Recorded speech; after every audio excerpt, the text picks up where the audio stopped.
Hello everybody. मैं आपके सामने प्रस्तुत कर रही थी जो अभी चल रहा था हमारा पेपर टीचिंग एंड टेक्नोलॉजी, और इसकी लास्ट यूनिट चली हुई है। लास्ट यूनिट में आपका लास्ट सब पार्ट रहता है और ये है strategies for professional development of teacher, यानी कि वो स्ट्रेटजीज, वो नीतियाँ, वो तकनीकी जो टीचर को उसके प्रोफेशनली परफेक्ट बनाने में सहायक होती हैं। हमने यहाँ उन स्ट्रेटजीज़ को, उन नीतियों को एक्सप्लेन करना है जो एक टीचर को एज ए टीचर उसकी पर्सनैलिटी, स्टूडेंट से टीचर बनने के लिए क्या है उसको हेल्प करती है। तो वो कौन सी नीतियाँ हैं, वो कौन से तौर तरीके हैं, यहाँ हमने उन चीज़ों को हाईलाइट करना है। देखो, जब भी आप जो है मतलब ये आपने अपना मेथड वाला पेपर पढ़ा, पेडागोलॉजी वाला, वहाँ आपने टीचिंग के मेथड सभी स्टूडेंट ने पढ़े हैं। जब यहाँ आप स्ट्रेटजीज एक्सप्लेन करेंगे टेक्नोलॉजी में, तो आप लेक्चर मेथड लिखते थे, यहाँ लिखेंगे लेक्चर स्ट्रेटजीज। आप लिखते थे डिमॉन्स्ट्रेशन मेथड, यहाँ लिखेंगे टीचिंग स्ट्रेटजीज। एक बात तो ये हुई, ये मैं हिंट इसलिए दे रही हूँ जिससे आपका काम आसान हो जाए। अब आप कहेंगे मैडम कभी मेथड लिखवाते हो, कभी स्ट्रेटजीज लिखवाते हो, कभी जो है टेक्निक लिखवाते हो। इन तीनों शब्दों को भी मैं आपके सामने डिफ्रेंशिएट कर दूंगी। देखो, 3 शब्द होते हैं। 3 कौन कौन से? एक होता है आपका टीचिंग स्ट्रेटजीज, एक होता है मेथड, और एक होता है टेक्निक, जिसे हम हिंदी में क्या है, नीतियाँ। स्ट्रेटजीज से मतलब होता है नीतियाँ, मेथड से मतलब विधियाँ, और टेक्निक से मतलब होता है युक्तियाँ। इन तीनों शब्दों को क्या है, हमें जानना समझना जरूरी है। अगर आप इन तीनों का संबंध देखें तो जो टैक्टिक्स है वो एक बड़ा गोला बनाओ, उस बड़े गोले के जो समाहित है वो स्ट्रेटजीज है। उसके बाद क्या है आपका, उसके अंदर एक गोला और बनाओ, फिर उसके अंदर एक गोला और बनाओ, 3 गोले बनाओ। जो छोटे वाला, सबसे छोटा जो गोला है उसमें लिखो टेक्निक, उससे बड़ा जो गोला है उसमें लिखो मेथड, इसके बाद जो थर्ड गोला है उसमें लिखो स्ट्रेटजीज। आपके एग्जाम में प्रोफेशनल स्ट्रेटजीज निश्चित रूप से क्या है आएंगी, लेंथी क्वेश्चन में पूरी आने की संभावना है। तो जब आप इसको प्रस्तुत करेंगे तो आप डायग्रामेटिकली क्या है इस चीज़ को कर दें। अब इस चित्र से जो है बना के आप समझ गए होंगे कि इन तीनों में क्या रिलेशनशिप है, तीनों में कौन चीज़ इम्पोर्टेंट है, और किस चीज़ का सहारा लेके जो टीचर है वो परफेक्ट बनता है। अब ये परफेक्ट कहने वाली बात तो जो है आसान है, बट परफेक्ट बनने के लिए परफेक्ट होना जरूरी होता है। तो इन चीज़ों को हमें डीप में समझना, थोड़ा इनका मीनिंग अनिवार्य है।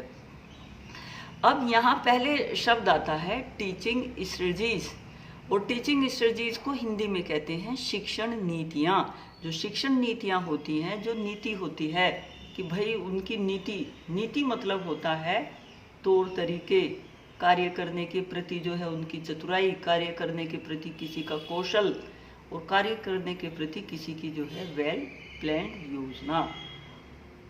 तो यहाँ स्ट्रेटजीज में 4 बातें इंपॉर्टेंट होती हैं।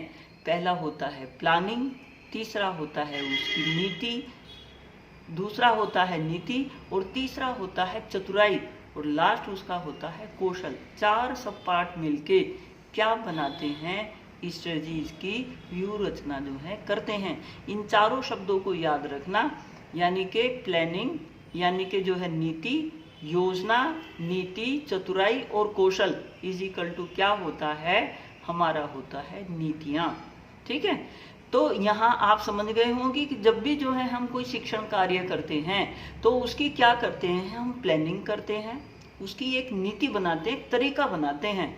उसका क्या है कि किस चतुराई से, किस बेटर तरीके से इस कंटेंट को स्मार्टली टीचर प्रस्तुत करे। वो चतुराई, वो स्किल, वो कौशल, वो क्या है अपने व्यवहार में लाता है। तो मेथड न रह के स्ट्रेटजीज बन जाता है जब उसके साथ हम क्या हैं, योजना, नीति, चतुराई और कौशल, ये 4 बातें क्या हैं, रिलेट कर देते हैं। तो जो स्ट्रेटजीज है वो अपने आप में क्या है, एक वाइड कंसेप्ट है, और उसका नेक्स्ट जो छोटा भाई है वो है मेथड। स्ट्रेटजीज क्या होती है, उसका एरिया वाइड हो गया, मेथड क्या है, उसका पार्ट है, और इसके बाद मेथड का भी जो पार्ट है वो टेक्निक हैं, जिन्हें टैक्टिक्स कहते हैं। अब इसके बाद जो है, जो हम ये स्ट्रेटजीज से मतलब फिर जो है अगर आपने डिफाइन करना हो तो क्या बोलेंगे। जो स्ट्रेटजीज होती हैं शिक्षण के उद्देश्यों, छात्रों के व्यवहार परिवर्तन, पाठ्य वस्तु, कार्य विश्लेषण, अधिगम अनुभव तथा छात्रों की पृष्ठभूमि आदि को विशेष महत्व दिया जाता है। तो यहाँ इन्होंने किसमें, टीचिंग स्ट्रेटजीज में कोई भी एक चीज़ नहीं छोड़ी जो टीचिंग जब टीचर करता है कि जो ना आती हो। इन्होंने उद्देश्य भी लिए हैं, स्ट्रेटजीज में जो है उद्देश्य भी आते हैं, छात्रों का व्यवहार भी आता है, पाठ्य वस्तु भी आती है, पाठ्य वस्तु का विश्लेषण आता है, अधिगम अनुभव आते हैं, और छात्रों की पृष्ठभूमि यानी कि स्टूडेंट फीडबैक भी आता है। तो ये सारी चीज़ें मिलके क्या है, स्ट्रेटजीज का निर्माण करती हैं।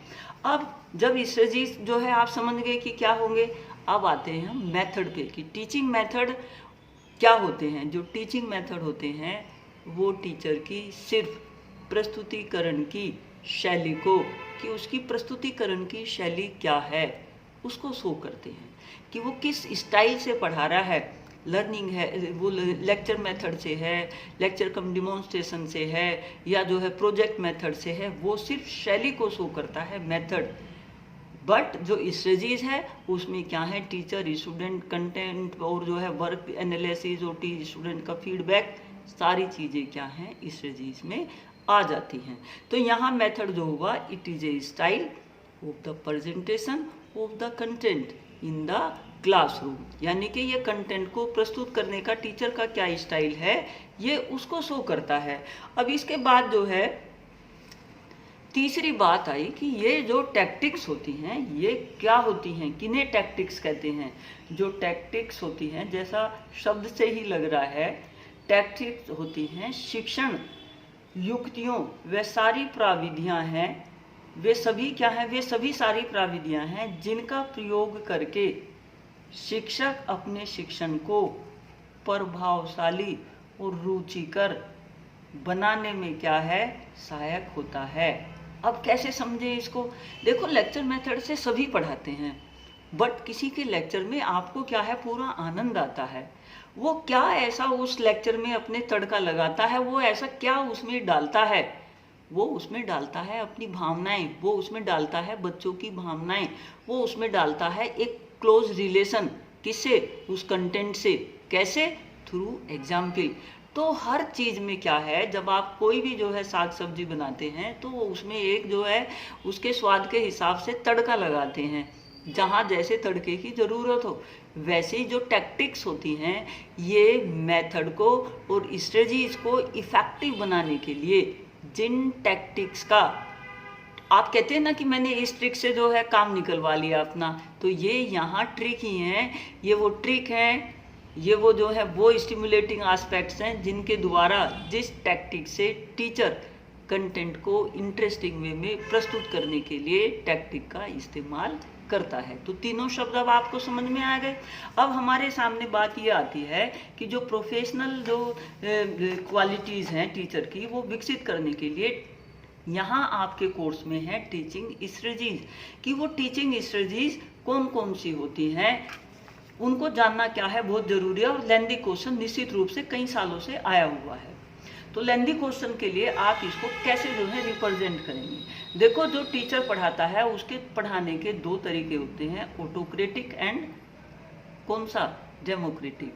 जो ऑटोक्रेटिक होता है उसमें क्या है, टीचर मैं चाहे जो करूं मेरी मर्जी, वो अपने हिसाब से करता है, उसमें टोटल जो एक्टिविटी होती हैं वो स्टूडेंट बेस्ड नहीं, वो खाली क्या है टीचर बेस्ड एक्टिविटी पर ऑटोक्रेटिक मेथड, ऑटोक्रेटिक स्ट्रेटजीज क्या है डिपेंड होती है। जो आप जो है चाइल्ड सेंटर्ड और टीचर सेंटर्ड मेथड पढ़े थे, यहाँ जो है जो आप ऑटोक्रेटिक है, जो टीचर सेंटर्ड मेथड है वही क्या है टीचिंग स्ट्रेटजीज हैं कौन सी, ऑटोक्रेटिक मेथड की। आप समझ गए होंगे, अगर नहीं समझे तो इसको जो है बैक में जाना किसके, वीडियो के, और फिर दोबारा सुन लो, क्योंकि ज़्यादा रिपीट करने से क्या होता है, वीडियो बड़ी हो जाती है।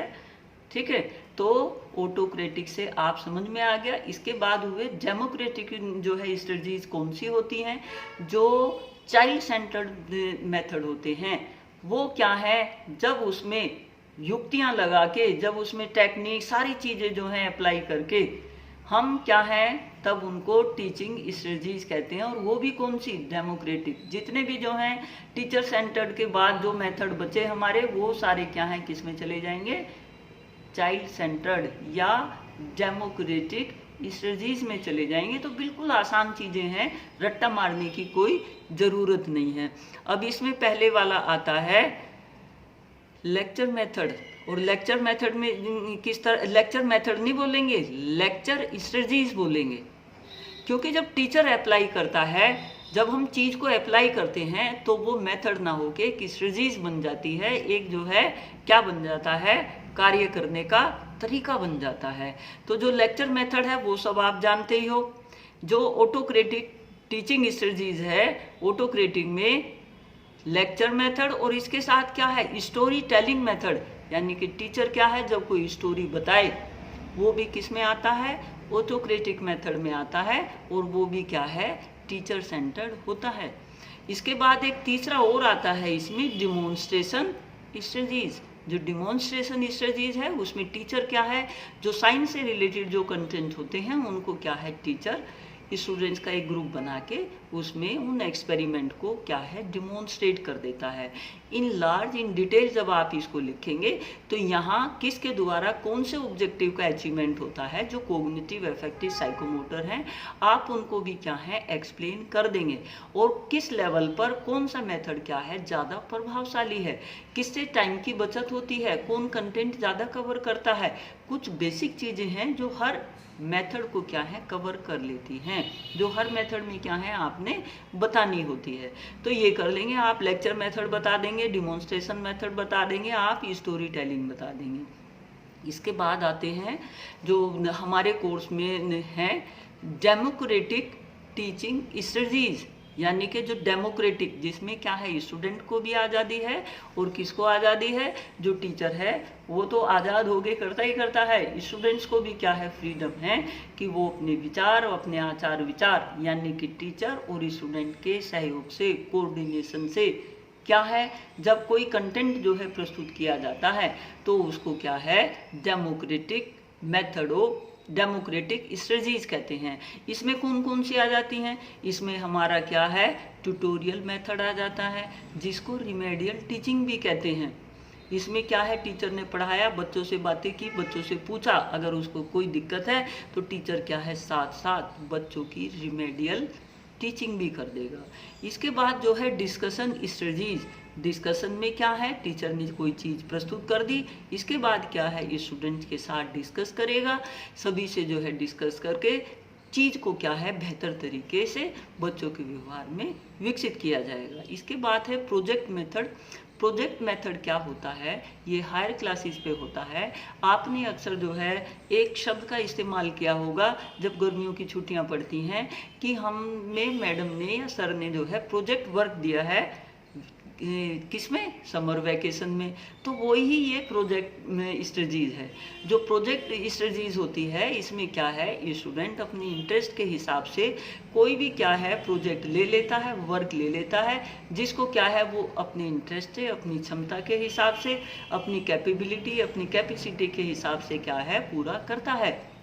तो जब प्रोजेक्ट स्ट्रेटजीज होता है उसमें पहले सिलेक्शन क्या होता है, सिलेक्शन ऑफ ए प्रोजेक्ट, उसके बाद जो है हाइपोथेसिस बनाता है, उसके बाद जो है उससे रिलेटेड जो है कार्य करता है, उसके बाद जो है एग्जीक्यूट करता है, उसके बाद क्या करता है, एनालिसिस करता है, और लास्ट में उस चीज़ का कंक्लूजन निकालता है कि जो भी कुछ वो काम कर रहा था उसका प्रोजेक्ट का क्या कंक्लूजन निकला, वो चीज़ को एक क्या है प्रारूप दे देता है। तो ये साइंस वाले स्टूडेंट्स के लिए बहुत अच्छी स्ट्रेटजीज है। इसके बाद जो है डिस्कशन स्ट्रेटजीज, प्रोजेक्ट स्ट्रेटजीज, ये आप समझ ही गए। एक और इम्पोर्टेंट स्ट्रेटजीज है डेमोक्रेटिक में, रोल प्लेइंग स्ट्रेटजीज। इसमें क्या है, टीचर रोल प्ले करवाता है। अगर कोई कहानी उसने राम श्याम की सुनानी है तो वो क्या है, राम श्याम बना देगा, और जो ने बोलना है राम बोलेगा, जो श्याम ने बोलना है वो श्याम बोलेगा, और उससे क्या है, एक क्या तरीका होता है, रोल प्ले करवा देते हैं। ठीक है, उसको क्या है, रोल प्लेइंग स्ट्रेटजीज कहते हैं। इससे क्या है, बच्चे अपने क्या है दैनिक जीवन से संबंधित वो सारी चीज़ें जो हैं मतलब अच्छे से जो है करके चीज़ को इजीली क्या है सीख जाते हैं। इसके बाद एक और जो है स्ट्रेटजीज है वो है ह्यूरिस्टिक स्ट्रेटजीज। जो ह्यूरिस्टिक का मतलब होता है वो होता है खोज विधि भी कहते हैं इसको, और इसको क्या है लर्निंग बाय डूइंग भी कहते हैं। और जो ये खोज विधि जो दी गई थी, जो खोज विधि क्या है, एग्जाम में पूछ लिया जाता है कि ह्यूरिस्टिक से क्या मतलब है, तो ह्यूरिस्टिक से मतलब है होता है टू डिस्कवर। इसीलिए क्या है, इसको ह्यूरिस्टिक मेथड कहा गया है। इसमें क्या है, बच्चे अपने हिसाब से, अपने इंटरेस्ट के हिसाब से जितना जो है टीचर मोटिवेट कर दे, उसके बाद जो है बच्चों ने अपने इंटरेस्ट लेके अपनी जो है अपने एटीट्यूड, अपने एप्टीट्यूड, अपने इंटरेस्ट के हिसाब से क्या है चीज़ों को सीखना होता है। इसके बाद नेक्स्ट आता है डाल्टन मेथड। जो डाल्टन मेथड होता है ये एक कोई डाल्टन, कोई ऐसी डाल्टन स्ट्रेटजीज जो है ये कोई मतलब ऐसी कोई बात नहीं है। डाल्टन एक अमेरिका में जगह का, शहर का नाम है, और वो किस जगह का नाम है, ये जगह का नाम है हेलन पोल नाम की जो थी एक महिला थी, जो क्या थी 30 बच्चों को क्या है पढ़ाती थी।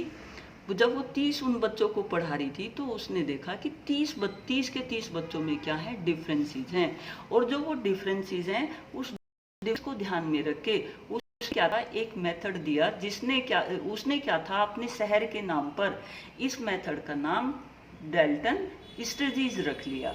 तो ये डाल्टन के नाम से ही क्या है इसलिए जाना जाता है, डाल्टन स्ट्रेटजीज। तो यहाँ क्या है, डाल्टन स्ट्रेटजीज में जो स्टूडेंट्स में विभिन्नताएं होती हैं उन विभिन्नताओं को क्या है ज़्यादा फोकस किया जाता है, और जो विभिन्नताएं हैं उनको दूर करने के लिए बच्चों को क्लासीफाई करना, बच्चों को डिफरेंट ग्रुप में बांटना, बच्चों को जो है उनके इंटरेस्ट के हिसाब से चीज़ें क्या है डिस्ट्रीब्यूट की जाती हैं।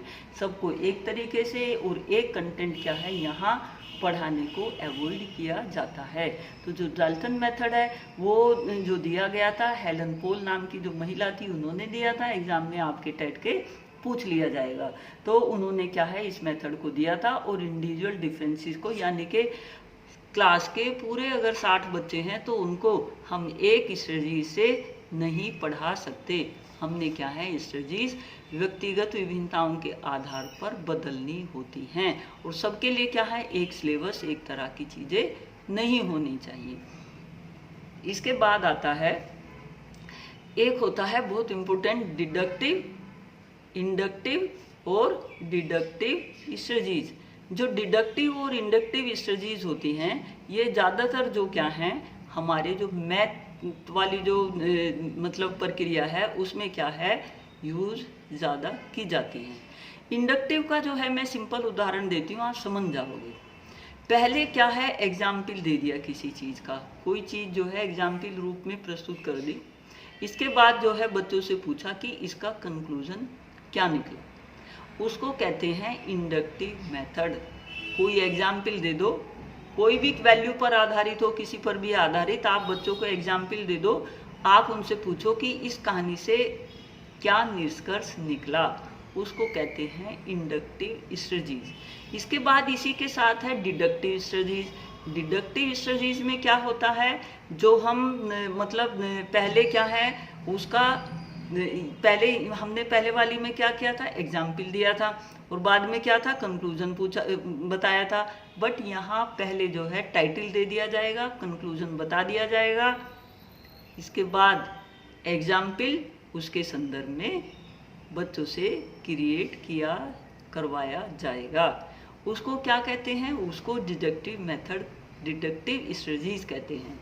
ये डिडक्टिव और इंडक्टिव एग्जाम में जो है आपके बीएड में कहीं ना कहीं आपको आपके एग्जाम में क्वेश्चन निश्चित रूप से आया हुआ मिलेगा, इसको हमेशा याद रखो। इंडक्टिव में क्या होता है, पहले एग्जाम्पल दे दिया जाता है, फिर क्या है बच्चों से कंक्लूजन निकलवाया जाता है। यानी कि कहानी सुना दी और कहानी सुनाने के बाद कि आप इससे क्या सीखे ये दे दिया जाएगा। इसके बाद जो हमारा डिडक्टिव मेथड होता है, डिडक्टिव स्ट्रेटजीज होती है, उसमें पहले क्या है, हम कोई भी वैल्यू से संबंधित कोई भी जो है बात कह देंगे कि भाई आप जो है ईमानदारी से क्या समझते हो, ईमानदारी के ऊपर एक कहानी लिखो। तो जो कहानी बच्चा जो है प्रस्तुत करेगा वो हुआ डिडक्टिव मेथड। ठीक है। इसके बाद जो है नेक्स्ट आता है एनालिसिस एंड सिंथेसिस स्ट्रेटजीज, जो जैसा नाम से ही लग रहा है एनालिसिस एंड सिंथेसिस स्ट्रेटजीज। यहाँ क्या है, एक का मतलब तोड़ना और दूसरे का मतलब क्या है, जोड़ना। हमेशा याद रखना, जो एनालिसिस का होता है उसका मतलब होता है तोड़ना, और जो सिंथेसिस का मतलब होता है उसका मतलब होता है जोड़ना। जब हम जो है कोई कंटेंट प्रस्तुत करते हैं, अगर कोई चीज क्या है समूह में दी हुई हो, तो फिर उसको क्या है हम जो है बांटें कि भाई ये चीज है, ये है, ये है। जब हम उसको कैटेगराइज करें, सपोज करो जैसे साइंस के बच्चे होते हैं, तो जब वो अपने केमिस्ट्री में क्या है, उनको एक केमिकल की, एक रिएजेंट की क्या थी, पुड़िया मिलती थी, और उसमें उन्होंने क्या है एनालिसिस करना होता था कि इसमें आइडेंटिफाई करो कि कौन कौन से जो हैं इसमें रेडिकल्स हैं। तो बच्चे जो हैं उसकी एनालिसिस करते थे। यानी कि चीज एक समूह में दी हुई है, समूह में के बाद क्या है उसमें एक जैसी कैटेगरी की चीजों को अलग करना, दूसरी को अलग करना, और मतलब जो जो जिस कैरेक्टरिस्टिक्स की उसमें जो है चीजें हैं उनको सेम कैरेक्टरिस्टिक्स वालों को सेपरेट करना। तो एनालिसिस का मतलब होता है कंटेंट को तोड़ना, और सिंथेसिस का मतलब होता है जैसे डिडक्टिव में था, डिडक्टिव, इंडक्टिव और डिडक्टिव में था कि भाई एक में तो जो है उसको लार्ज रूप दे दिया, स्मॉल करना था, एक में क्या है स्मॉल रूप दे दिया, लार्ज करना है। यहाँ थोड़ा सा चीज उससे विभिन्न है। यहाँ एनालिसिस में पार्ट अलग अलग जो है उसके कैरेक्टरिस्टिक्स के हिसाब से अलग अलग उसमें क्या है डिवाइड करना होता है। और जो सिंथेसिस है, सिंथेसिस में क्या है चीजें अलग अलग दी हुई हैं उनको एक साथ जोड़ना होता है, उसको कहते हैं synthetic, analytic and synthetic strategies. ठीक है। तो आप जो है ये समझ गए होंगे। लास्ट आता है टेक्स्ट बुक स्ट्रेटजीज। जो टेक्स्ट बुक स्ट्रेटजीज होती है उसको तो बड़ी आनंददायक है, बट ये छोटी क्लास के लिए होती है। ये भी जो है कई तरह से जो है टेक्स्ट बुक स्ट्रेटजीज इस्तेमाल की जाती है। बच्चा जो है किताब पढ़ता है, टीचर उसको जो है बीच बीच में बताता रहता है कि इस शब्द का ये मतलब है, इसका ये मतलब है। सब बच्चे क्या हैं ध्यान से सुनते रहते हैं और उस चीज़ को जो है सीखने की, समझने की कोशिश करते हैं। तो ये क्या थी, ये आपकी जो है स्ट्रेटजीज हो गई हैं जिनके माध्यम से क्या है जो प्रोफेशनल कैरेक्टरिस्टिक्स है वो क्या है टीचर में विकसित करने की क्या है कोशिश की जाती है। तो ये दो तरह की हुई, डेमोक्रेटिक एंड ऑटोक्रेटिक। तो डेमोक्रेटिक वाली जो होंगी वो आपकी क्या है स्टूडेंट सेंटर्ड होंगी, और जो ऑटोक्रेटिक होंगी वो क्या होंगी, वो टीचर सेंटर्ड होंगी। और जो मेथड आप क्या है उसमें पढ़े थे, अपनी जो भी आपके मेथोलॉजी वाले पेपर थे, साइंस टीचिंग, वो सभी थे जो आपने मेथड किए हैं। यहाँ मेथड को क्या है स्ट्रेटजीज के रूप में, मेथड क्या है स्ट्रेटजीज का पार्ट है, यानी कि उसका सब पार्ट है। तो मेथड से ही ये रिलेटेड है, बट मेथड से इनका जो कंसेप्ट है स्ट्रेटजीज का वो वाइड होता है। तो आप समझ गए होंगे। और ये टीचिंग टेक्नोलॉजी वाला जो पेपर है ये आपका पूरा हो गया है। ठीक है। तो आप सभी जो हैं अच्छे से अपनी तैयारी करें। Thank you.